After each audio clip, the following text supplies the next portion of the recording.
ಮಂಗಳೂರು ಅಂತಾರಾಷ್ಟ್ರೀಯ ವಿಮಾನ ನಿಲ್ದಾಣದ ನಿರ್ವಹಣೆಯ ಹೊಣೆಯನ್ನು ಇಂದಿನಿಂದ ಅದಾನಿ ಗ್ರೂಪ್ ನಡೆಸಲಿದೆ.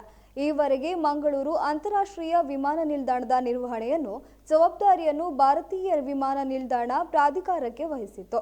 ಆದರೆ ಕೇಂದ್ರ ಸರ್ಕಾರ ದೇಶದ ಕೆಲವು ವಿಮಾನ ನಿಲ್ದಾಣಗಳ ನಿರ್ವಹಣೆ ಕೆಲಸವನ್ನು ಖಾಸಗಿ ಸಂಸ್ಥೆಗಳಿಗೆ ನೀಡಿದ್ದು, ಅದರಂತೆ ಮಂಗಳೂರು ವಿಮಾನ ನಿಲ್ದಾಣವನ್ನು ಅದಾನಿ ಗ್ರೂಪಿಗೆ ವಹಿಸಿದೆ.